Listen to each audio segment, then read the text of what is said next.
fantastic guest today for sort of a debut of our. I don't know if you should call it a podcast. Honestly, it's just talking and asking for experiences and all that stuff and jazz. Nick is a fantastic designer, fantastic artist. He was working for many, many, many clients. I'm not gonna go into any specifics now, because that would take me, it would take majority of the podcast. Um, but surprisingly enough, Nick is also coming from an architectural background, and for me, that's super interesting. Yes. Um, how did it all started, man? Like that's like a topic that I would honestly go into, because like as a concept artist, we're sort of living in a bubble, right? Like in a way, we're sort of contacting, and we're being in with groups with other artists, and we have this sort of a way to do stuff that's a very concepty way, and we're some people, and like some artists are trying to get out of it and influence some other stuff. But I've noticed, like, if you have some other background that sort of nudges on this kind of creative part, that helps you a ton. Like, it gives you an insight that's different than most of the people have. Correct me if I'm wrong, but I'm like, you know, Yeah, architect. Well, first of all, thank you both for having me. I've been a fan of both of your work for a long time, so it's quite nice to be here talking to you guys in the flesh. Yeah, so the architecture background, I guess I owe a lot to it. Do you want me to go back into how it started, like how yeah, I? sure, man. Like, Yeah. feel free, whatever you feel it's like. You can Yeah, even go it's back to your childhood if you want, yeah. Well, I've got like the cliche story of the childhood. Like my mum was like a talented drawer, and she, from a young age, probably like 3 or 4, she used to get me and my sister to draw with her. So I think that like kind of instilled the creative side and wanting to draw. But yeah, with the architectural side of things, I guess I got to the point of finishing up high school, and we kind of had to pick our career path. And I just kind of had this idea in my head that I wanted to do two things: was either be an athlete or draw for a living. But I didn't really know what to do or how to draw for a living. So that's when like teachers started to help, and they're like, "Oh, you should think about architecture." So that was something that I applied to. So at that point in time, I wouldn't say I was passionate about architecture. I loved, being creative and drawing things.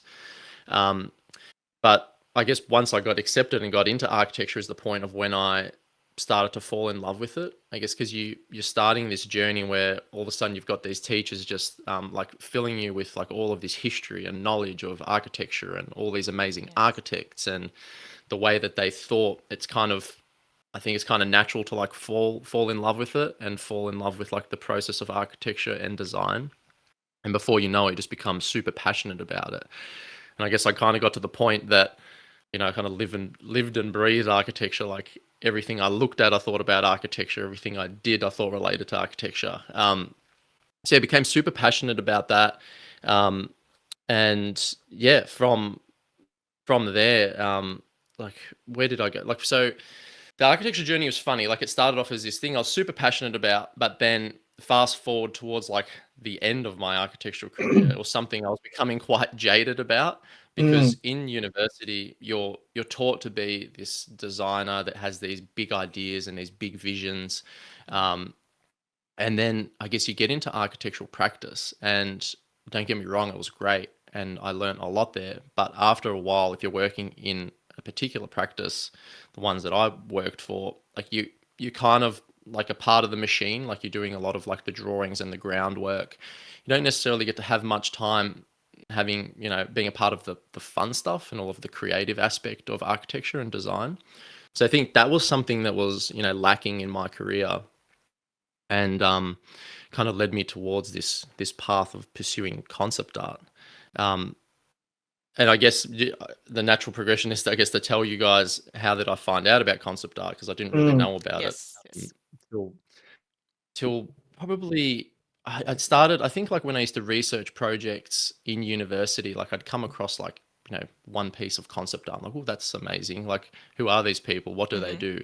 So kind of in the background, I'd look for like these beautiful drawings, and I'd find works by artists for film, and that kind of like planted the seed.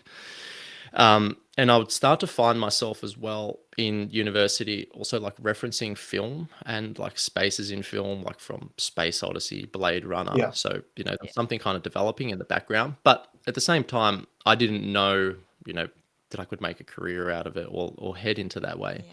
I'm sorry, what year? Um, When was it? What year was it?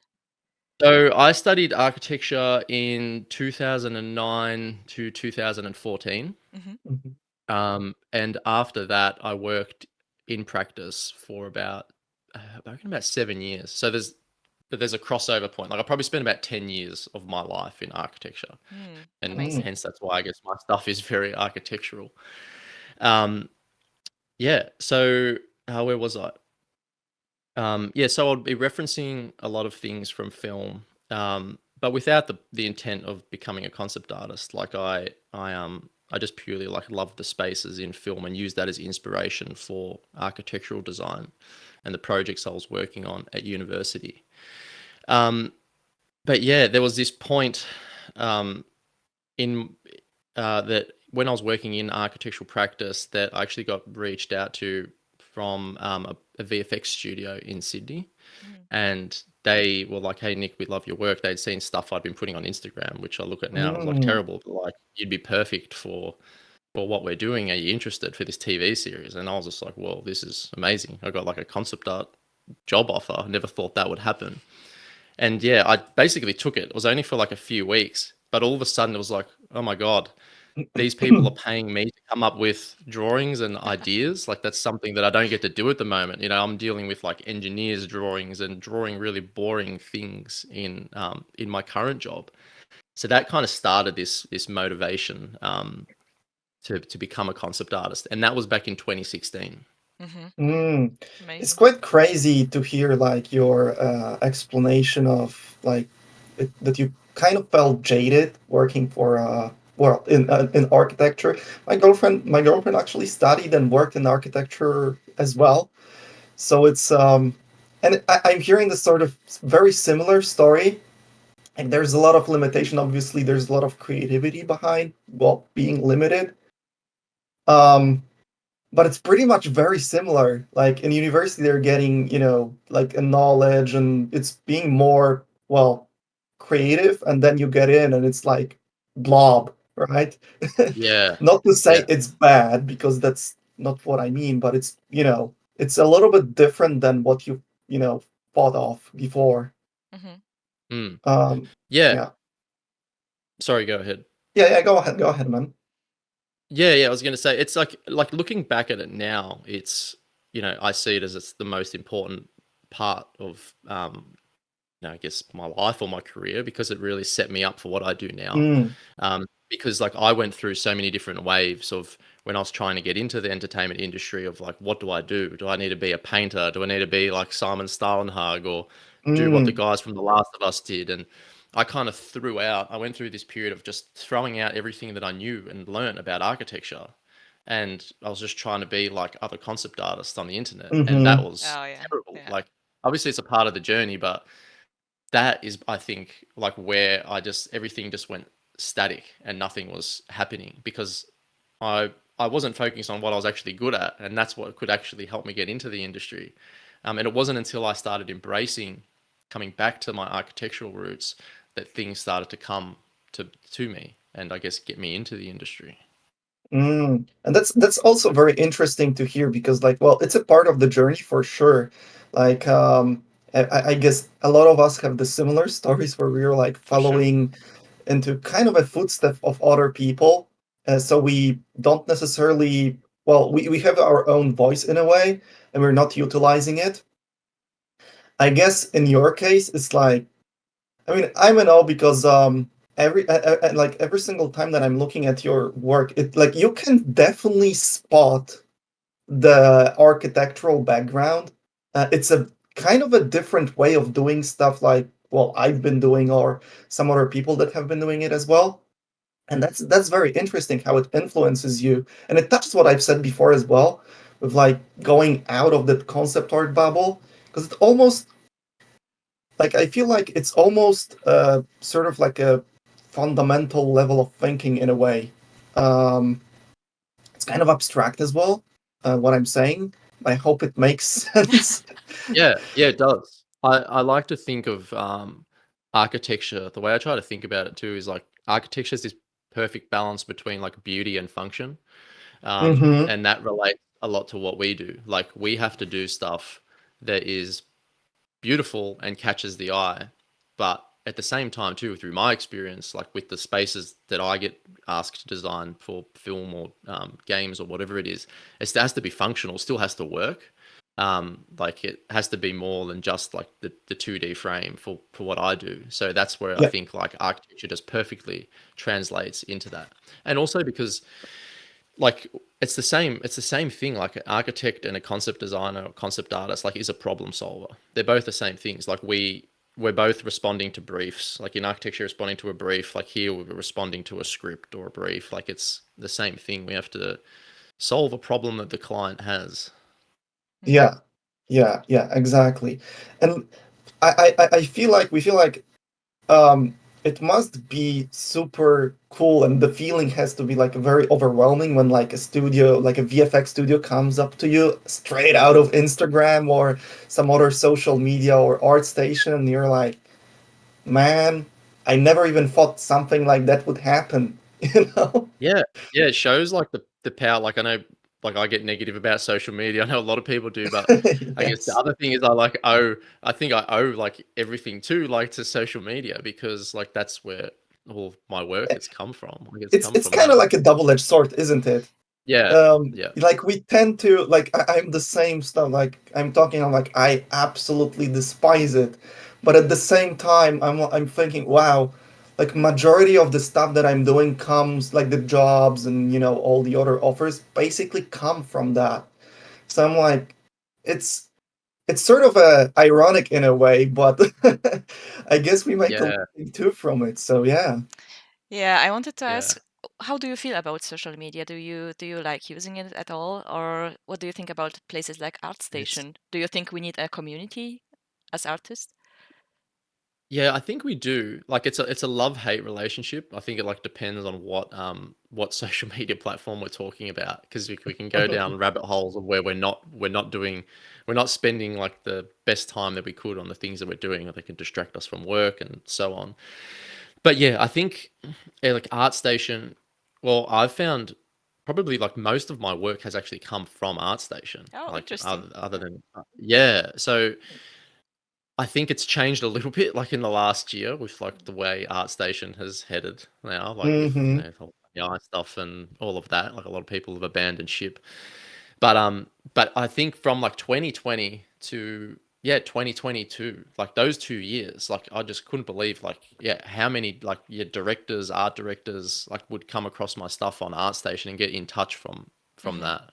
So I think it's super. Yeah, I think it's super important that there is like a space for artists, I think. But Hmm. also it's hard too because it's like it can't just be, and I don't know what the solution is, but it can't be just for us artists. Like it has Yeah, to be known enough to those people to Yeah. look on there for to find us, to hire us.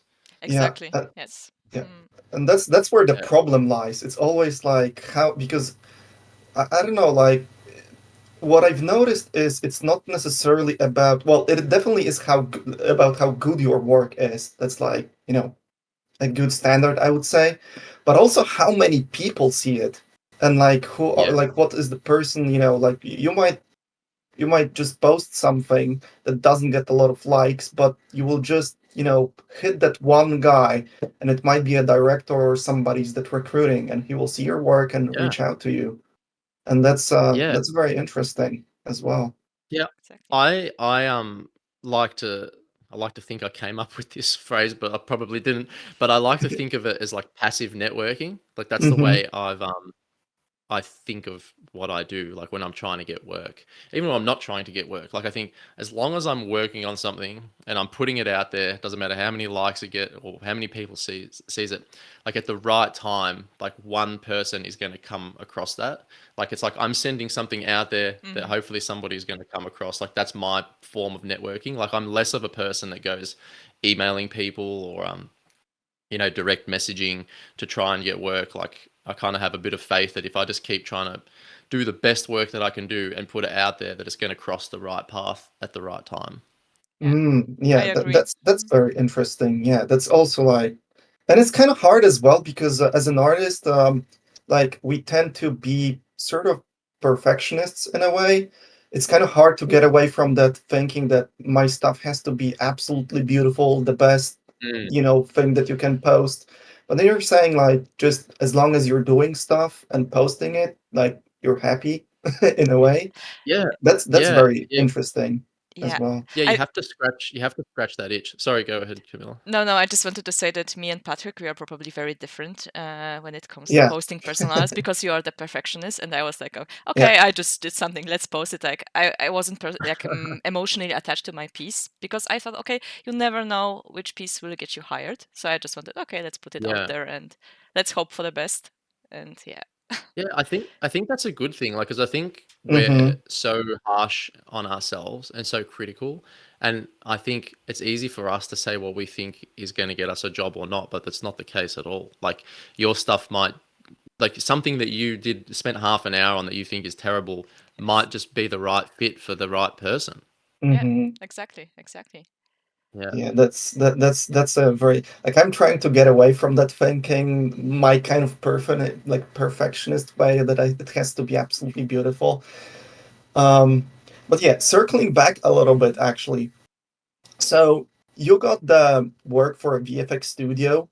How did you get into the like big things essentially? Like how basically the story unfolded since then? Because I guess the transition from working in architectural studio work to sort of VFX, well, those kind of things where you're trying to make it work or like you're working two jobs, like those kind of periods in your life, I feel like they're the hardest. Hmm. How did you make it? yeah. Okay, so tell me. You feel free to cut me off at any point because I guess it goes Sure, quite sure. deep. But So where's a good point to start? So because there's obviously a lot of ups and downs and like some big downs, Mm-hmm. and I think they're the things that people would like to hear because like from the outside, like I've told stories to people like in the industry. I'm like, I got on Alien when I was 2.5 years into my career, and they're like, fuck this guy. Like, how did you get on Alien 2.5 years? But you forget that there's like 10 years of like hustling before that that Mm-hmm. still leads Yes. leads to that point. So if we go back to the VFX gig in 2016 that I got when I was working in architecture that I didn't expect and had no plans on getting into the concept industry.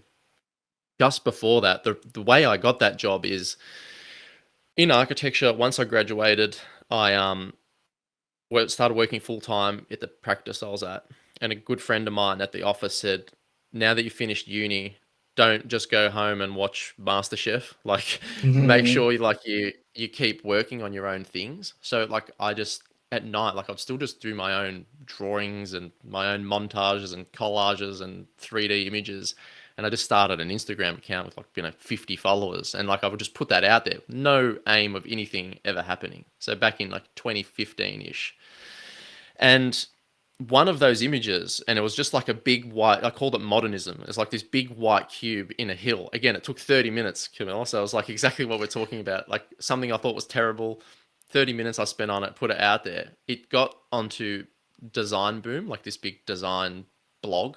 Mm-hmm. And it then got onto this page at the time, and I think it still is a big page called Hype Beast. Mm. And they posted my image. And so like my social media like just went nuts, and I didn't really think anything of it. Like I gained a few followers. I thought, how awesome is this? But that led to that image ending up on a client's desk, and that client went to that VFX studio, and then they went directly to me. So that's like a perfect example of what we're talking about before. By just having no intent of putting something out there, it ended up on somebody's desk at the right time. So I got that small gig. But then after that, this is where I guess, Patrick, what you were saying is the two jobs thing. So I was working in architecture, took this concept gig at the VFX studio, and very quickly got burnt out. Oh, yeah. Like I spent like 3 weeks working in-house at the studio, but then they loved what I did so much, they wanted me to keep working remotely. So I balanced that job and then my architecture job. And I just like, I think I just got really like, I'd just get sick all the time. And again, started to probably get a bit jaded within both things because all I was doing was working. But what also happened was, after then being exposed to the concept design world, I found myself then all of a sudden comparing myself to concept artists. And that like started a really like negative downfall of like everything that I did, I threw away because I was just like, these guys are so good, I need to be like them. So that was then when it actually started that I'd start to throw away my architectural background. And I thought that I had to be a magnificent painter. And through that experience, I started to, become really negative towards what I was doing, and basically just full of self-doubt and thinking I'm not as good as these guys, and basically just give up. So I reckon there was like 2 years after that where I just went back to architecture and just forgot about it. Like I was like, I can't be a concept artist. I'm not good enough. I can't paint like these guys. And it wasn't until the end of 2018, 2019, so yeah, a couple of years of not drawing, like just being really negative about that and being like, well, I'm stuck with architecture for the rest of my life. There was this it was called Fairy Tales competition, like this big international architectural ideas competition that I've always known about. And I had this idea for it. I was telling my partner of like what would be a cool story of 5 drawings that you had to do to submit. And she was like, you have to do this. So I used that as an excuse to like pick the pen up. And I won't keep the story too long-winded, but basically I ended up coming second in this international competition. Nice. So that was so important because all of a sudden I was like, gee, maybe I'm not that bad. Maybe I'm not shit. Like I thought it was like terrible. It was really negative towards my own work. And so 2019, that instilled this confidence in me that I was like, oh, I got to keep going with this. So pick up the pen. And from there, it kind of just gave me, the vision to get out of architecture. So I actually left the job I was at and I took another architectural job, but it was less days a week. And the thinking was, okay, like more time for me to then spend on my portfolio, and let's like start building a portfolio, practicing as much as I can. And I basically just went into this mode of like just getting better and always painting. Like I bought myself an iPad Pro, and I would be on my iPad like before work, even in lunchtime, even on like the hottest days, like just drawing lunchtime, after work, before work, like just on repeat. And I basically built like this portfolio that then, after a year of like just that pure hustle, at the start of 2020, the company that was doing Pharrell Williams' latest music video, they reached out to me and they're like, we love your work. The director loves your work. Like, are you available? And I was like, okay, this is my chance to quit. And it was super scary because all I'd known is architecture and I never saw like a way out of it. But I just thought that was like kind of the sign. I was like, look, I've got enough money that I've saved to last me a year if I didn't work. And I just like took the leap of faith, quit, pissed off my bosses. They were really pissed off with me, but I just like took this opportunity and went for it. And it was like from that point, everything, started to just go in the right direction because it was only a short gig. I was only on it for like 2 or 3 weeks, but then just had all this time to invest in concept art and design and just like focus on my portfolio, and work started coming in. It's sort of like a big leap too. And like it seems like when you're getting, like, everybody's different, and for some people it's like a breakthrough point might be different, but it seems to me that international competition was that for you. But it also shows like, and I think it's extremely important personally, sort of the mental side of the whole thing. Like you can't, just give up Mm. and just push forward as well. I feel like it's even more important than anything else, especially when you're starting out or you're trying to get in, and just taking that extra step and leap as well.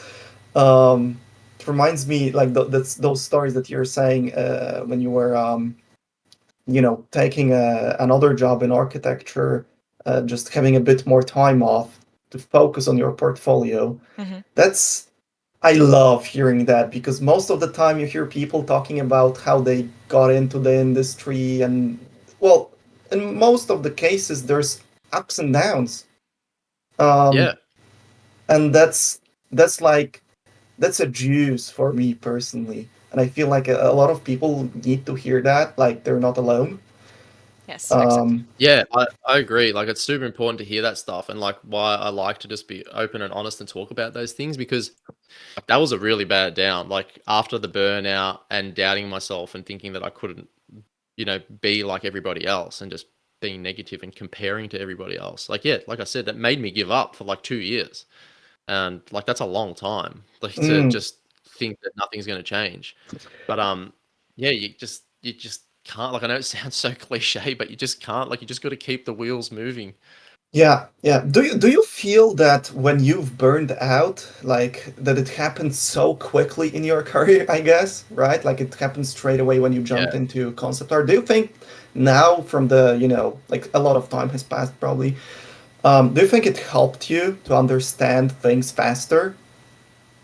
Yeah, I think so. I think too, it also just made me realize like priorities in life. Like, Mm. Mm, don't get me wrong, like everybody has to almost, I feel like, go through that phase of like the Yeah. the crazy work. Like you have to, everybody has to. There's this point that we've all probably been through where you really have to knuckle down and you do the late nights and the long days and the no days off thing. Like everybody has to go through that.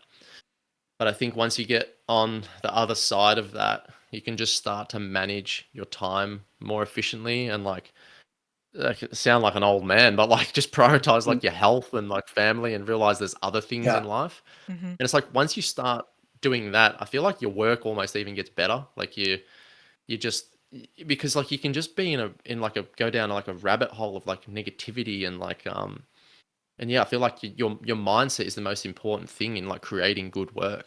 Like yeah. you just got to prioritize like your health and your well-being to That produce good that's work. that's a very good topic. We were going to nudge on that a little bit later, whole like work balance thing as well, because it's sort Exactly. of correlating to each other. Um, so now you're in that position. You absolutely smashed it on the Pharrell Williams concept work. What happened next? Like, Yeah. So, oh, sorry. Yeah. yeah, Yeah. yeah. Go ahead. Sorry. Yeah. So after that, yeah, so that was good because again, that was like a confidence booster. But also with that job too, because it was so fast paced, I Mm, still was in this like when I got that job, I was still in this mindset of I still had to paint everything, and I tried it as soon as I started the job, and I was Mm. like, this is not going to work. This is stupid. So I went just and did what I would do on an architectural project, and they loved it, and I was like, gee, maybe 3D isn't that bad because I feel like still back then in 2020, like 3D still like the whole debate with like you're not a real artist if you use 3D and all of that yeah. It was the crap. same with what photo That was bashing. Yeah, you know.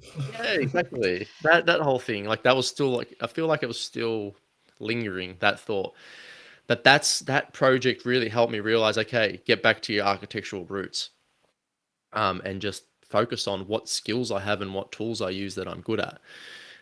So after that, I then started to, as silly as it sounds, embrace going back to using my 3D skills and building my portfolio off of my architectural skill set, using the right tools and software to get the job done. And I started getting a few little, like smaller jobs. Like that client had come back to do like a couple of commercials. I got like a short film, which was a really cool project. Like for me, it was called Earthbound, a Swedish film, and that was like an amazing experience. It was like creating brutalist, concepts in a Mm. post-apocalyptic world. But what that gave me was a really great set of images that I could put in my portfolio.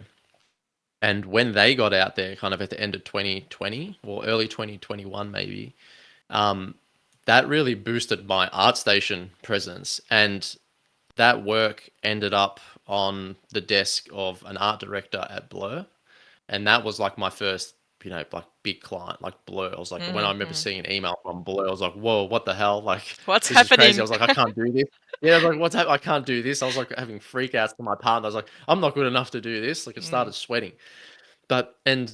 So yeah, Alexei, the art director there, he had this concrete space that I had done in his deck for the project, which is released. Well, it's been announced now, it hasn't come out yet. Exodus, that game that's been announced, like the cinematics came out. They were the jobs that I got in 2021 with Blur. And I guess what happened from there is, because like I had done supposedly a good job with Alexei on the Blur concepts, they basically come back to me all the time. Like, even Alexei even came back to me a few weeks ago for another project. Like, they're always coming to me for work. And that's kind of like been like the I guess like the spine of my career, is doing a lot of stuff for Blur. So that was like the first big client I got, and I guess then that also just instilled more confidence in me. I started to get like, a few films came on, like relatively like, smaller name directors, but again, it just all kind of added to the experience of working on like, feature films, on cinematics. Yeah. So I think that was like kind of like the turning point, that 2020 of working on the music video to working on the short film giving me work that I could put in my portfolio that would end up on a great studio's desk, kind of really set up the foundation for my career. It's amazing. Yeah, and it's kind of crazy how it's like, once you are, well, and I'm quite sure it doesn't happen all the time, and we're not with all the people on this planet, but once you kind of break through, it all spirals down, and it gets you more and more and more work. It's very, very nice actually to hear.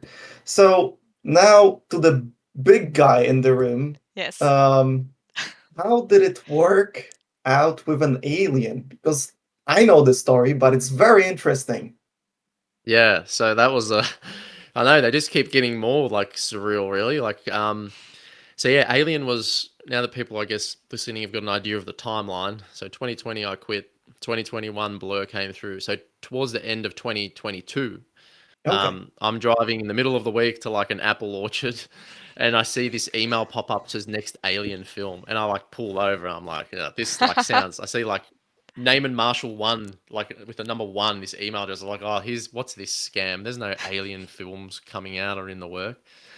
But when I had a look and I searched Neiman Marshall, I was like, oh, gee, Neiman, he's like a really good production designer. Like, he's done like Underwater and worked on like The Dark Knight and all of this stuff. I was like, gee, this is legit. And then through more research, finding out that, Fede had a script going that Ridley Scott had loved. So I freaked out. Seeing that. So I was like, of course, yes, I have to get on this. Like, even though I had other work on, I was just like, no matter what, like, I have to work on Alien. Like, Alien was like, a big part of like, my late teens, early 20s, like when I was talking about, referencing films in uni, like some of the things from the original Alien, were the things that inspired me. So to be able to get the opportunity to work on that was quite mind-blowing. But like, I actually didn't know how they came across my work. Like, how did they know who I was? Like, how did they come across Nick Stath like for Alien? I was like, surely there's a bunch of other artists that are, more deserving on that. I actually didn't find out till after the job. So Fede, the director, invited the concept artists to Hungary. And at the dinner table, like after we'd seen filming and sets, he was like, so how I found your stuff? He goes, I was just on ArtStation one day and I came across one of your drawings, and I was just talking to him, and I kind of got it out of him. He didn't know the name of it, but he explained it was the one on my portfolio called Light Therapy, like this space that I'd done, a personal work. And he's like, gee, this guy's stuff's good. We should just get in touch with him. And like, that was it. Again, like ArtStation to the rescue again, when it was thriving a little more. It was the link into getting onto an Alien film. And I guess it just shows you, like, you never know who's looking at your stuff. But I kind of find that particular work I did, that personal work, the light therapy image, that was like when I was really starting to feel confident in myself and realizing that I just need to design things that I love. Like, I don't care what anybody else is doing anymore. Like, I'm just focusing on what I want to do. Mm, And it just shows like an image like that, like, led to somebody like Fede really connecting with it. And they hired me for, they could see like, that's what I do, that's what I'm good at. And this guy will be good for the project. Yeah, yeah, I think that's that, sorry, go ahead. no. Go ahead, Kamila. Oh, Be yeah. yeah, I just wanted to say it shows that it's really important to find your own voice, right? Not just to try to Yeah. match, the trends, and yeah, it's really.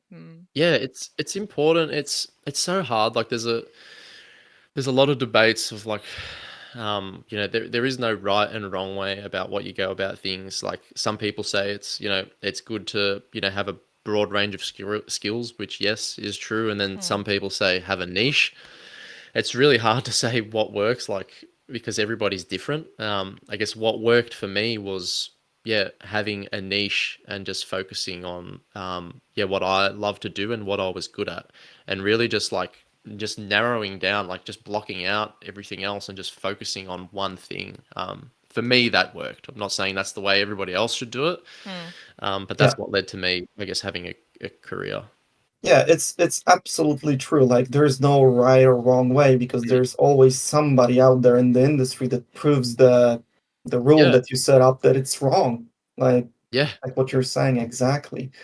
Um, so you got into the Alien franchise for an art station, essentially. Your work is obviously beautiful. So I mean, like if I would, I'm like, hell yeah, they hired that guy. Obviously, what like Obviously, yeah. it's self-explanatory. Seeing the movie as well, I saw some of the stuff and I'm like, wow, I'm quite sure Nick did that. You have a very specific way of designing, I would say, and if you look at your work enough, you can spot it. I would say, which is like, I feel like it's a very good thing as well. It's Um, nice to know. yeah. Um, so how long have you worked on that project? Because like most of the movies, you know, you're working on as a concept artist, usually they tend to like the period of time that you work is kind of, short. It obviously depends. Everybody has their own experiences. So nailing a project where you kind of work a longer period of time, which I suppose I might be wrong though. I suppose what happened to you with Alien, right? Yes, so I was on it for I think about 4 months. I was on Okay, it. So some guys were on less than me, and then some guys were on for twice as long.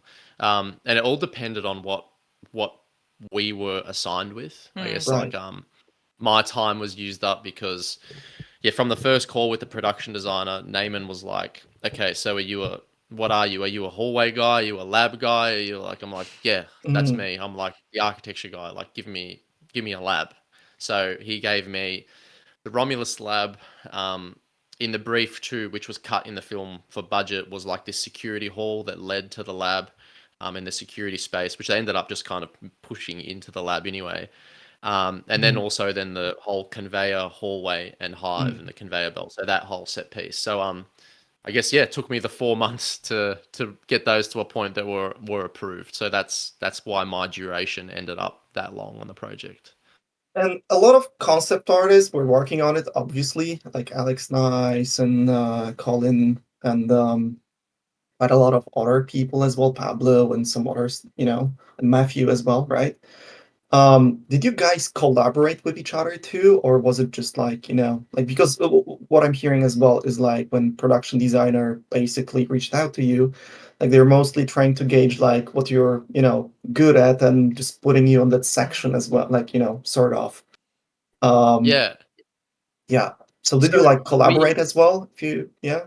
it's funny. I would call it a collaboration without necessarily like some of the guys like worked on like the same thing and Mm-hmm. went back and forth.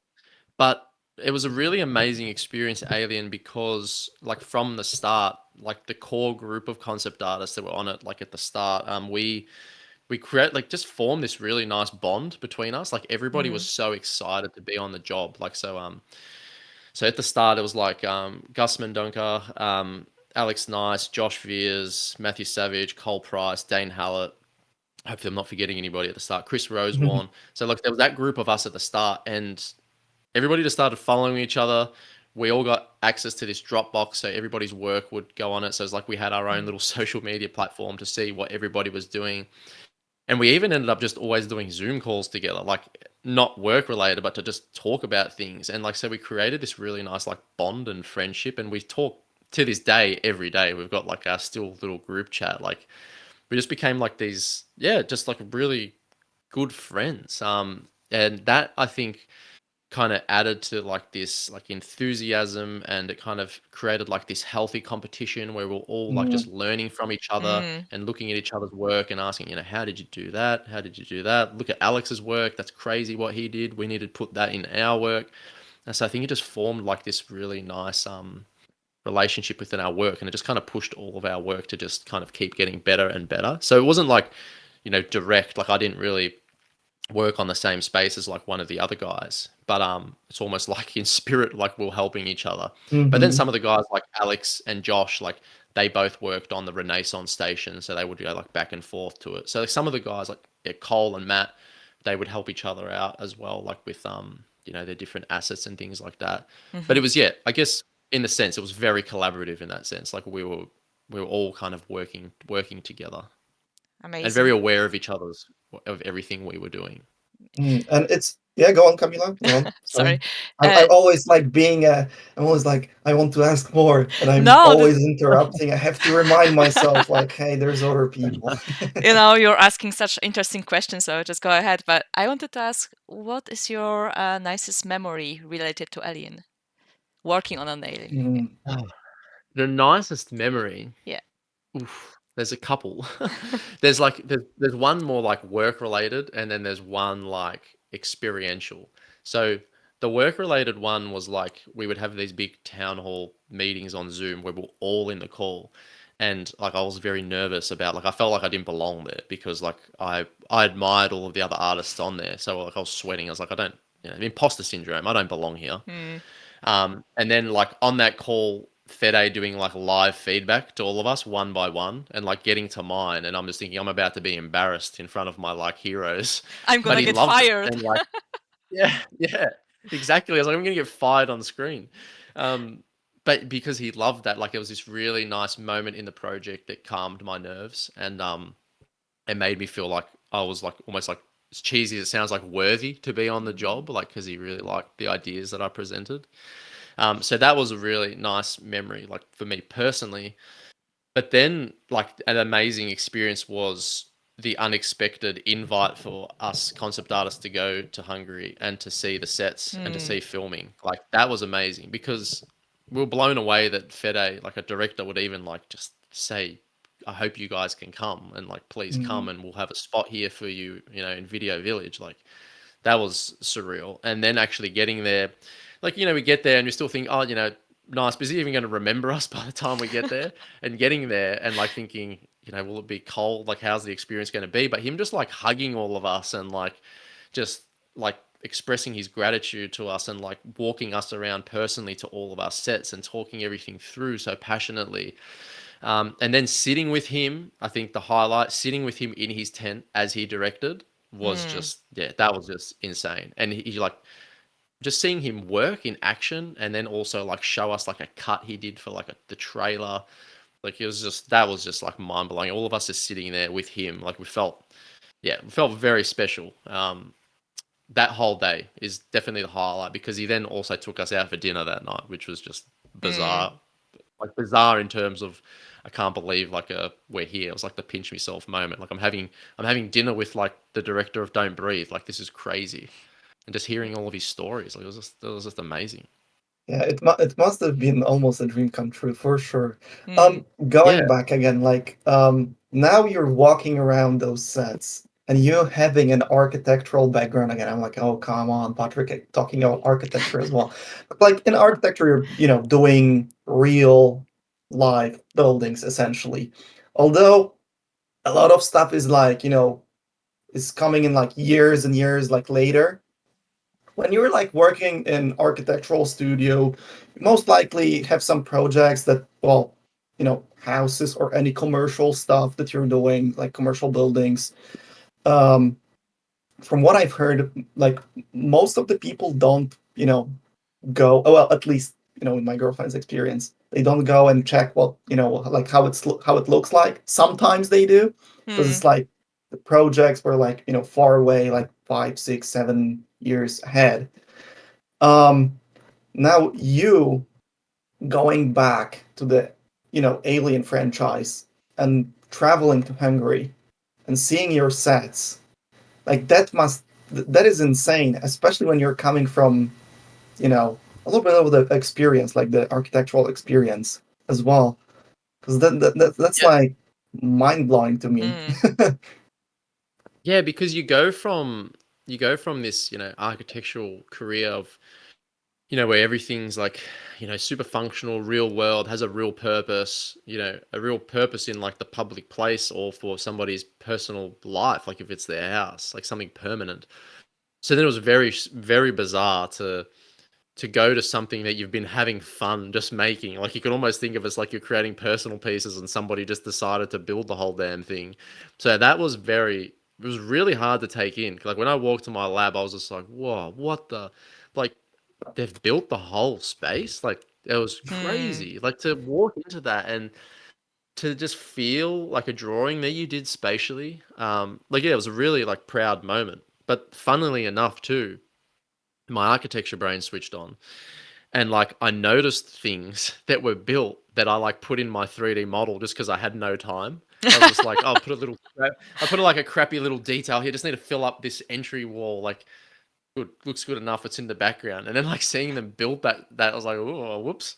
Like maybe I need to put a little bit more thought into some things next time but it's hard because like we say, limited on time. Like you got to like sometimes just fill in the gaps. But it's funny that filling in the gaps got built. So that was also just funny just to see that.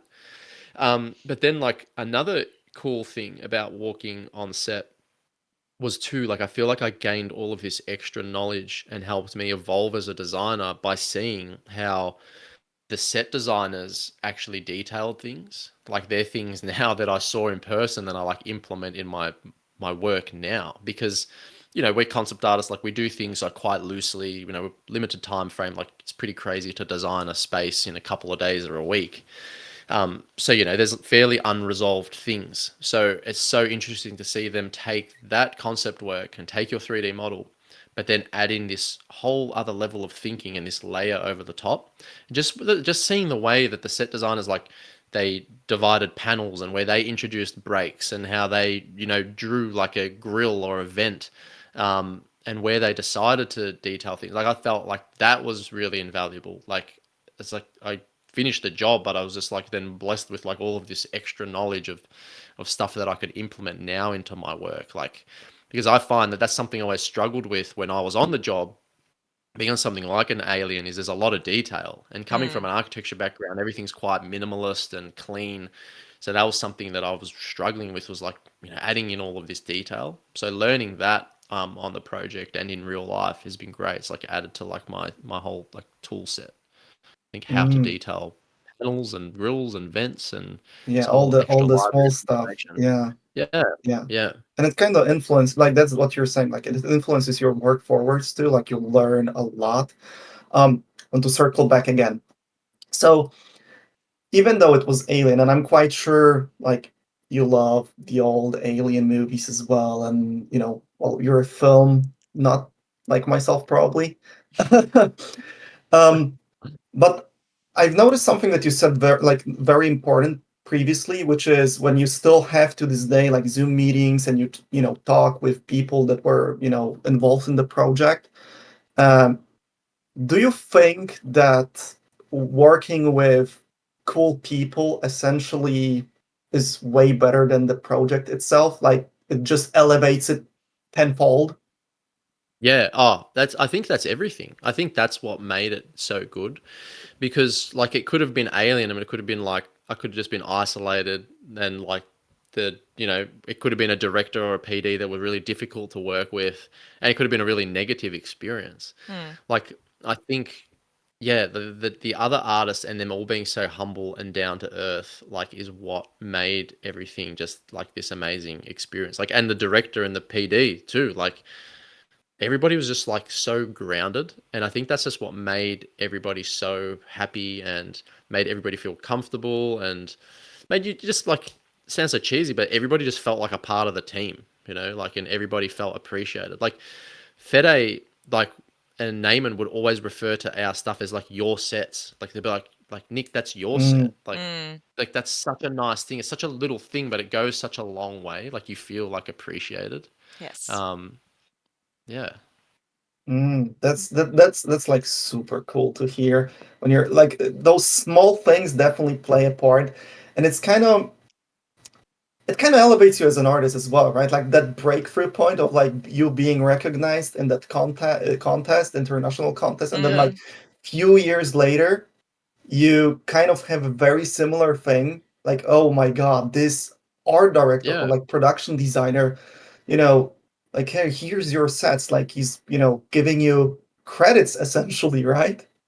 Yeah. And it's still like happening to this day. Like we got invited to the red carpet. Like, what the hell? Like I used to say it as a joke, and it came true. Like it was just bizarre. But again, all credit to Fede. Like he still remembered us a year after Hungary and made sure that we came to to the red carpet premiere in LA. Like that's just crazy. Like what an experience like that was. And then to top that off, like the group of artists on the film, like we even just noticed like Fede's obviously had a hand in like putting us really high on the credits list. Like I don't know if you saw the credits, but there was like after the actors, there was like just briefly after that there was the concept artists. Like usually we're like almost the last thing on the behind film. the food people. Yeah.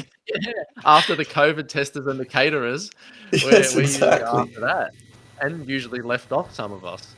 So like just that too is just it's a testament to him and like how grounded I guess he is and just what a nice guy he is.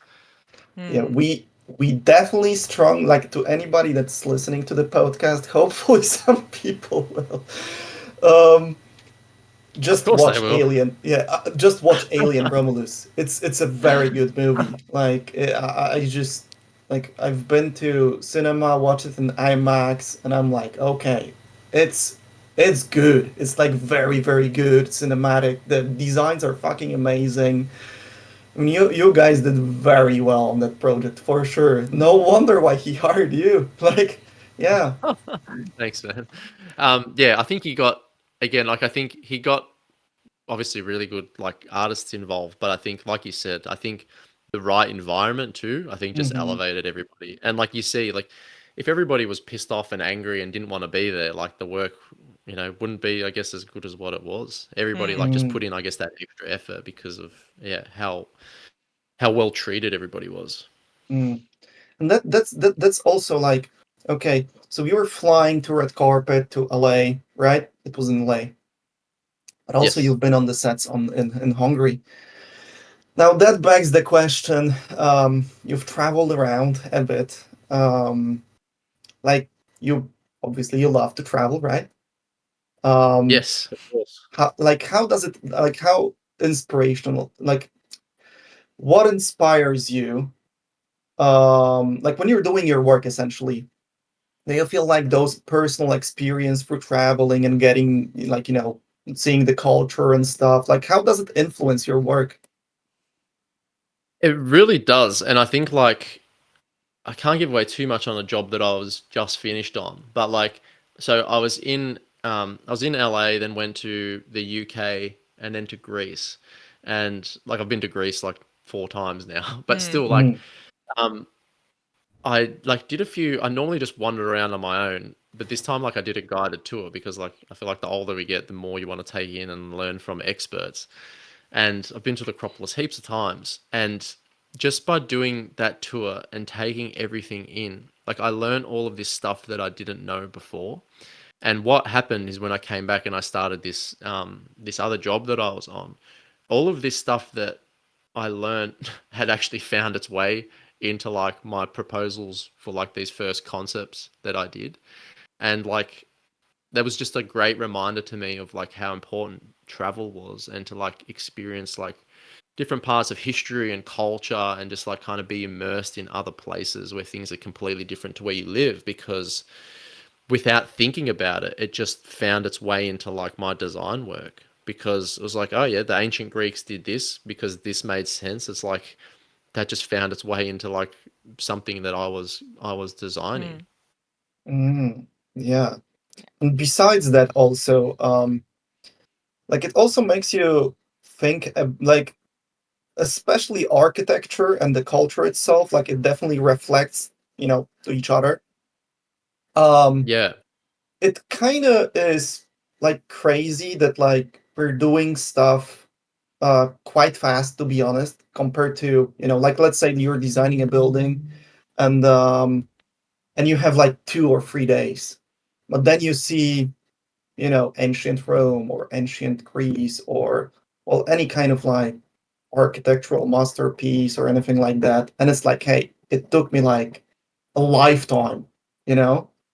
Yeah. Like, it's kind of crazy because like when you see Florence or Bologna, those kind of Renaissance buildings, and it's like, well, 2,000 people worked on it or something, probably even more. I'm just like And 100 throwing a died or number. something like that too. Yeah. Yeah. Yeah, and it's like, then you're like, oh, there's me alone trying to, replicate something in like 2 days. I Yeah. don't know where I'm coming with this, but it's like, it's kind of Yeah, no, I crazy to know. think like that. Yeah. Yeah, absolutely. I think it's like, it's so hard, isn't it? It's like we always wish we had more time, but then I Mm, feel like too in this like day and age, we I don't know, I think like getting an image done and putting it out there too is like a bit of a dopamine hit for us too. Like I think yeah. we like to finish something and move on to the next thing. Like I think our patience kind of wears thin. But yeah, it's like so like it's admirable like thinking about how long and like how like people spent on these things, and how much craftsmanship was involved. Like it was just like, yeah, looking back at times like that makes you really appreciate like true like human creativity, and like passion for like art and architecture and buildings. Like things were made to last. And I think like, yeah, even though we produce things really quickly, like I think it's like the perfect inspiration for us. Yeah. And actually back to what you were saying too about the traveling, the way I like to think about architecture too is like how important it is, and something I try to bring into my work is like architecture really in the world, anywhere in the world, it's like a snapshot of a time period. Mm, Like architecture represents like a different time period of how people lived and maybe what they experienced. Like it's a really kind of like amazing, I think personally, an amazing way to think about architecture and like experiencing the world. Like it takes you, it's like a portal into a different time period. And like I try to do that with, that's another lesson I take like into my work. Like I like to think of whatever it is that I'm designing, it's representing a certain moment in time and a place and a story that is happening. And that's like exactly the same as like the real world, like when you travel. So I try to like always try and make those connections with what I'm doing and then like the real world. that's a very interesting way of thinking. I never thought of that. It's almost like a sort of a relationship, right? Not Hmm. like a like a relationship with time, sort of. That I have to do it now because that's like I never thought of it before, but it's so Yeah, true. Yeah. it's just like it's storytelling at its best, really, like in a solid form. Like, a building told a certain story about, yeah, how people lived at a certain point in time. Mm. Yeah. I have a question. It might be a bit tough, but I can imagine that Alien was like a dream project come true for you. Yeah. How do you move forward? Like, it will be really Yeah, tough that's a to top it. Like, what's next, like for It's you? a good, that's a really good question, and it is a tough one. Like I kind of jokingly say when people ask me that, I'm like, it's all downhill from here because, like, how do you top that? Like because, like the experience went beyond just the job. Like we're saying, it went like through the people and then the experiences that came from that. And it's so greedy, like in saying this, but like it makes you just want to experience something like that all over again. But Mm. knowing, you have to know as well and is accept that that might never happen again. But I think the comfort for me is always thinking, I always have to think back to how I was just before I got that email. And I was super happy with everything I was working on. Like I get to draw for a living. Like that's amazing. Like I get to be creative for a living and like, do what I want to do every day. And I never was chasing, and like I'm being completely honest when I'm saying this, like and maybe it was like the self-doubt, like never thinking that I'd be on a job like that. Like I was never chasing like that big dream project. Like I was just happy to just like draw every day and have make money to do the things that I want to do through drawing. Like that was almost like satisfactory enough. So I kind of try to remind myself of that, like, and be grateful that I get to do that. But I think at the same time too, it kind of excites me in thinking that you never really know what's next, because I never predicted that to happen. Like I never thought that would have happened. So who knows? Might never happen again. Something better might happen. Like it's all about, I guess, the way I choose to think about it. I think.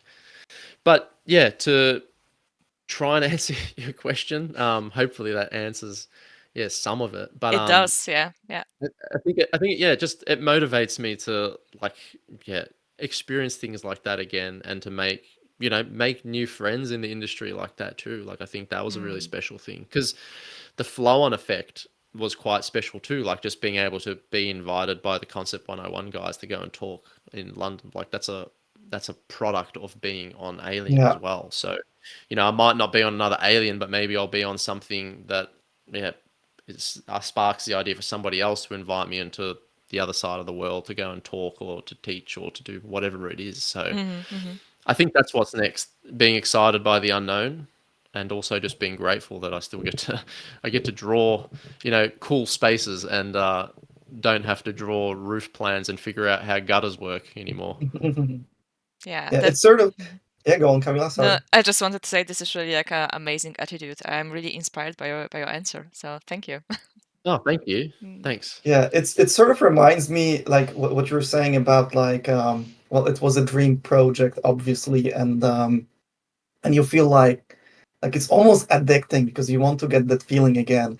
I guess that's also the reason why the cast from Lord of the Rings are still like meeting to this day, and because of those experiences that they had working on that movie.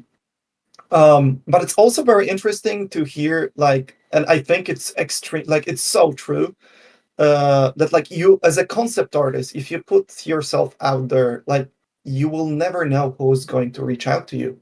Like that's sort of that's like very exciting thing. Yeah, me and my partner always talk about that, because she's like a freelancer as well, and we're like, how good is this? Like we get to like wake up and like work on whatever we're working, but like never knowing what that next email is going to be. Like I think that's like so exciting, because like the life before that was us working both in professional jobs, that we know what the next 10 years is going to be like. And I'm sorry for anybody doing it, but like it's like, for me, I was like, that was depressing. Like am I just gonna I remember having those thoughts of being like, is this the rest of my life? Like I couldn't envision anything else. I was like, I'm just going to keep coming to the architecture office, keep working on one job, then start the next job, and just like the daily routine is the same. Whereas now, like the brilliant thing I think about concept art and design anyway is like our time on jobs are quite short, which is I think great. Like it works for me, because like I prefer not to be on things for too long, and then you never know what the next job's going to be. Yeah, that's a pinnacle of what we're doing, and it's very very very exciting and creative, and I'm very I have a very similar mindset to you. So I'm like, and although I've spent quite a little bit longer on some projects, but it's at some point like there's a threshold where it almost feels like a job, even if you have a very good team around you, because you're essentially doing the same thing, and you're like getting like, I feel like that what you were saying about when you were, because probably when you were starting out on a Alien, it was very intimidating as well, especially with all those artists and like being surrounded by those crazy guys that are doing fantastic work. And like I've noticed that feeling where those first few months or a month or two where you're trying to, not necessarily impress somebody, but just make your work, stand out, or like make the best job that you can do, is very important too. And once it passes, once you will get like kind of used to it, or like you don't have to think too hard of what you're doing because you're used to the project, and it sort of passes like that feeling of like, oh my god, it starts to feel like a job, like a 9 to 5 job. Yeah, so like being out of that comfort zone is like, I feel like it's very important. Wouldn't you say so as well? Yeah, absolutely. And I think too, like, actually, that's probably the best point you just raised, is like the comfort zone thing. Because the great thing about always having to go onto a new job is like you almost become friends with like the nervousness that comes with like starting Mm, something again all the time. But what that does is it helps you always, like, I guess if you have the right mindset, to always be kind of like progressing in life. Because if you're at the 9 to 5 job for like 5 years straight, you can become really slack and you can just mm-hmm, not have a care in the world, and your work just kind of goes on this like this decline in quality, and you become really jaded, which is what happened to me. But by having to be on something new every 3 months or every 6 months, like you're almost reignited. Like you have to, like you said, put in that extra work at the start of the job to, I think the reality is you have to impress whoever you're mm-hmm, working with. Like they don't know you, they don't know if you're up to the standard. You have to put in that little bit of extra mileage at the start to get your stuff over the line, and then you can almost take a sigh of relief. But I think that's something great that comes with our job, is that we kind of like forced to get into that gear and get into that mode so frequently. And I think it's like just an important thing to like, it helps us keep growing rather than become really stale. mm, that's so true. Also, now going a bit off topic, from all the crazy stuff that you've been working on, um, what else do you do? What else Nick Stat is doing on a daily basis? I think one of your Discord questions kind of answered one of them, which was like, I love exercise. So like me and my partner, like we go to like a group gym called Active here, and like, but I've like always, since I was like, well, probably since I was like 15, like I've always had my own like weight set. Like I've just always loved doing weight training. Like it's just like a part of my life. Like I feel like if I don't, like I have my rest days, but if I'm not exercising 4 or 5 times a week, like I'll feel really terrible like about myself. Like I can't actually even envision not training because I've been doing it since I was 15. So yeah, super passionate about exercise and looking after myself, and like me and my partner are always like, trying to like improve like our health and fitness, and always trying to like set goals both in like nutrition and also in like the weights and performance side of things.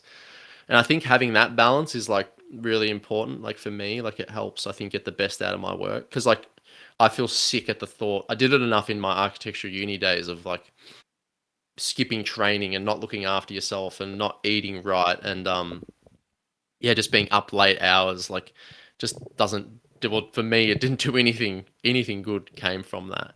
So even like now, like when I worked on Alien, even though I put in like the extra hours, at 5 o'clock was pens down, like going to the gym, like no matter Mhm. what. I didn't care. I'd even say to myself, I don't care if it's Alien, like I'm not missing training, because like I know that like how quickly things could like spiral out of control. Yes. So, yeah, And sorry. it's yeah, that's fine. It's like it's also kind of well, funny how both of these sports correlates to each other, right? Like you Yeah, work out, you have sort of progressive overload over time to grow your muscles or whatever your goal is, and then you're basically going out of your comfort zone a bit, and then you're getting used to the yeah, weights, and then you put on the plates a bit again on the barbell or whatever. It's sort of similar when you're developing yourself in concept art. That's, well, at least that's yes, what I've noticed with myself. yeah, Um, and it also has a lot of benefits too, just besides that, obviously, right? Your nervous system and all the other jazz. Wouldn't you like what's your thinking process about that? Yeah, it's funny you say that because like I always relate like art and design to going to the gym. Like it's the same. Mm, I exactly what you just said. Like I've always been like, so if I'm going to the gym and if I'm just going there half-assed and not putting in effort, am I going to mm, get any better? Am I going to get any growth? Am I going to increase any more weight? Like no. Like you constantly have to, as you said, progressively overload. Like you constantly have to challenge yourself in order to Mm. get better at it and to like physically change. And it's the same thing with like design and art. Like if you don't do any tutorials, don't read any books, don't travel, don't, immerse yourself in history, draw, just like don't draw often, like nothing is going to change. So you have to have that same mindset. And I think too, the gym also teaches you like patience because you mhm. can't just go to the gym for like 10 days in a row and just expect to like, look amazing and feel great. Like it's something that takes a long time. And I think in this day and age, I think that's like an important thing for people to remember, especially if they're like starting out in their concept art journey or career, that like it's going to take, like, it takes time. Like you have to invest in that Mm-hmm, time mm-hmm. and be consistent. Consistency is the same thing with the gym and the art side of things as well. Yes. Yeah, yeah, that's true. And it's also like I just a random thought just went into my head. Sometimes because we were giving a portfolio feedback to a guy yesterday, to Vincent, and gave this analogy of like if you don't have your like workflow figured out and you're just trying to go in and photo bash, do 3D and painting, it's like you don't necessarily have an immediate response like you would have in the gym, right? You're not going to the gym and you're like, I'm gonna lift, you know 200 pounds today. You Yeah. get an immediate response, literally, like, and we don't necessarily right away have that in concept art, which is a Yeah. funny analogy that just popped in my head. It's a good one though, because like you have to almost have like a little bit of a, like there needs to be like in the art side of things experimentation, but there also needs to be a little bit of a plan. Like you can't, it's the same thing. Like you can't just rock up to the gym and just like, just do what you feel like a little bit of this and a little bit of that. Yeah. Like you have to get like your tech, like another thing is like your technique, like is a good Mm. thing that correlates from the gym and art and design. Like if you're not doing, bench press correctly and using the right muscles, you're not going to grow the right muscles. And it's like your technique has to be like on point. It's the same thing with like art and design. Like you've always kind of, for life, like you're always trying to got to be improving your technique in whatever you do. It's the same thing with the gym. Like you can never perfect your technique, but you're always trying to perfect it. Oh yeah. Now, Nice. now listening to all of that, I'm like, I have to go back because I like, yeah, Now I'm you have being to. like I'm being too lazy now. It's just, yeah, it's just, yeah, I have to go back. Nick, what kind No of need to make you feel guilty. yeah? Yeah, Sorry. it But does. I also feel guilty right now. um, But it's a good thing. yeah, I just wanted to ask, what kind of advice would you give to the people starting out that are saying, "I want to be like Nick when I grow up"? So. Yeah. It's always a hard one because like Michael's saying, like everybody has a different path. Everybody's got like a different life and different interests. But I guess I can only say like what worked for me might not work for somebody else. But I am a big believer in like trying to, as hard as it is, like really try to like narrow down what it is that you're interested in. And I know when you're starting out, that's really hard to figure out. So that's like the period of time where you have to experiment.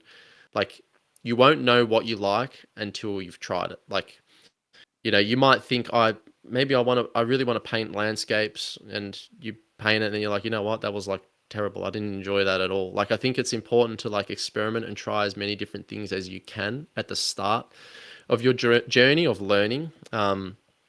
But then I think it's like trying to find what it is you really enjoy, like what are you really passionate about, and try to, don't want to like say everybody has to have a niche, but really try and find that one thing that is like your anchor that you Mm. can't live without doing.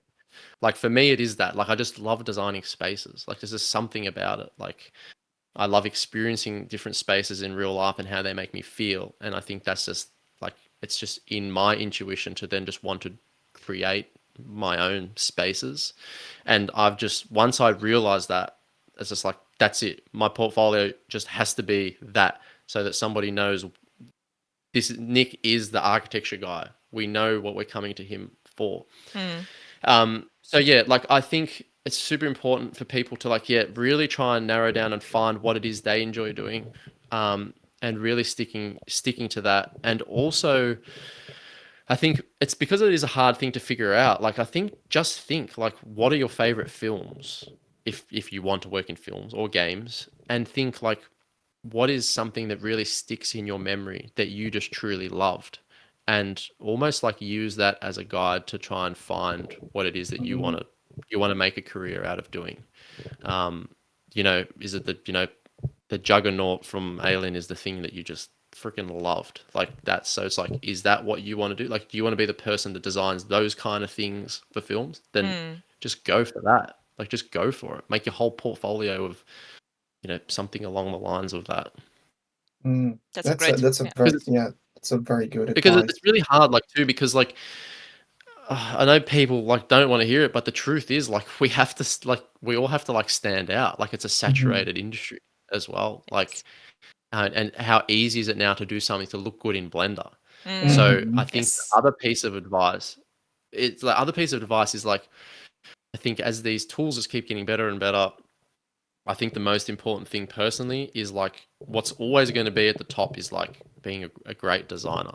Like, are you a really good problem solver? Are you a critical thinker? Can you think really deeply about design and design decisions? And are you good at it? So if I was a beginner now, like, there's like the whole tool set and the skill set kind of things, but then there's like design is like, you need to like be a great designer, because like there's so many like things that look amazing, but they're just like, kit bashed together and just like look cool, put some atmosphere and some mist, amazing. Look at this moody cinematic thing. But it's like, there's a difference between that and then somebody that's done something similar that's been like critically thought about, and like it just has so much like depth in the thinking that has gone into it. And I think that's the stuff that will not always stand out, because like now there's people that just want things done, they're cheap and nasty, but there's always going to be like those people that want something that has like a high level of thinking and effort put into it. So like, that's something that I would give advice to, is like, invest in design and your design skills, because that's the hardest. The truer words couldn't be spoken. It's like, it's so true, and I'm guilty of, well, the wrong things that you've said. We all are. We all are. We all do. But it's very true. Like, just nudging a bit on the Blender thing, like, just through these past few years, the level of finish has like, it's been like, it rose just exponentially higher and higher and higher. So with that, obviously, it's easier to get a good quality image. And well, how can you stand out? It's design, it's the critical thinking, it's like, problem solving and functionally driven design as well, right? And I think like, I'm not like trying to go back on it, but like Feng Zhu said it good in one of his design cinemas. He's like, there's nothing wrong with doing that stuff too. He goes, but for the pros, the people that like have a career and do it. Like, sometimes we just want to do something just for fun and like just do it, get it done, put it out there. It like satisfies us. But like, if you're a person that's starting out, I think you don't want to be doing that. And I think he's kind of touches on that too. I don't want to misquote him, but invest in like, if you're trying to break into the industry and you're trying to get in, or you're early in your career, like, design is what you should do. If you're a pro, like, just do whatever you want to do, like, have fun. There's nothing wrong with kit bashing or anything like that. But it's like, if you're trying to like break into something that's saturated, you need to go to like another level. That's I agree too. I think we sort of answered a lot of questions in the chat, because I briefly just went on the other screen and I'm like, okay, this is cool. So I feel like that begs the question, what's next for you? Which is like super hard as well. I'm like, you're not going to, you're not like Nostradamus and sipping a tea and just trying to see the future or something. But I'm just like, curious. I'm like, it's like I'm a person like I think like each year as I like mature, like I keep trying to like head. I think Max Berman may have said it in like a lecture once, and once I heard this, it changed everything. Like I always used to be a person that used to try and think like 5, 10 years ahead, and ever Mm-hmm. since I heard this, I like completely changed. I think it was him that said it. I'm sorry if I'm wrong, but he said like try and envision like the perfect day, and Mm-hmm. like that is what motivated him. And when I heard that, that really motivated me like years ago when I heard it, because for me now it's like chasing the perfect day. Like I had the 9 to 5 job where, you know, you felt like you were trapped. And now it's like, I want to be able to do what I want to do, work on projects that I love, but just do simple things. Like I want to be able to go for a walk when I want. I want to be able to go for holidays when I want. I want to be able to step outside and get a coffee when I want. Go sit in the sun and sketch. Like do the simple things in life. Like I'm always trying to like chase like, and I'm like very happy. Like, but always trying to like just that, like keep getting better at like trying to get towards the perfect day. That's like one thing that's like always like on my list for next is just keep working towards the perfect day. But yeah, like for me, I think what's happened with Alien, and the exposure it's given me and the opportunities, like I think it's lit like this, I guess, new fire of getting out into the world a bit more and like being a part of events and things and meeting, you know, people like yourselves and, you know, people that I've looked up to in person. Like I think being at that Concept 101 was really cool. Like, for that, like, you know, seeing like someone like Jama in person and talking to him was just like, that was like amazing. Like Mm-hmm. meeting people that before I was in the industry, like, you know, doing his Learn Squared courses and tutorials and like, you know, being in the same room with him was like a really fulfilling and like kind of full circle feeling.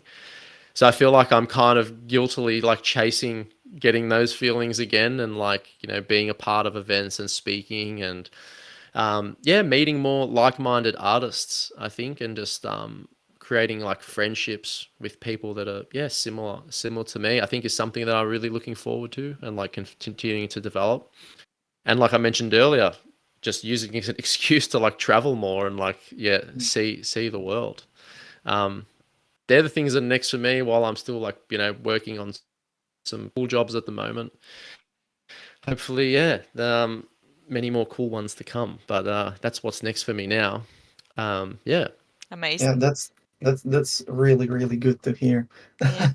It's also amazing how those small and like it's very beautiful thing like what you've said. I think you nailed it.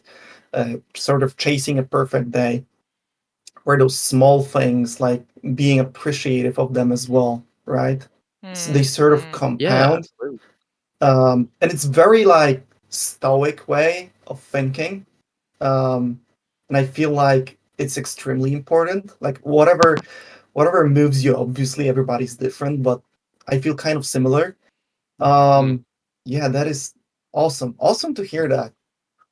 I'm glad that yeah you could relate to that. I think it's just too like it's a product of maturing, but also I think it's important to reflect and think about the things in your life that you didn't enjoy. So like always trying to Hmm. make sure you're on like this path to like stay away from that almost and Yeah. just improve your quality of life and yeah enjoy the simple things because um yeah like those big things that we always envision in the future, like you get to it but then you get to it and then you're like what's next anyway. So Hmm. I think mm. make the most of the small things every day.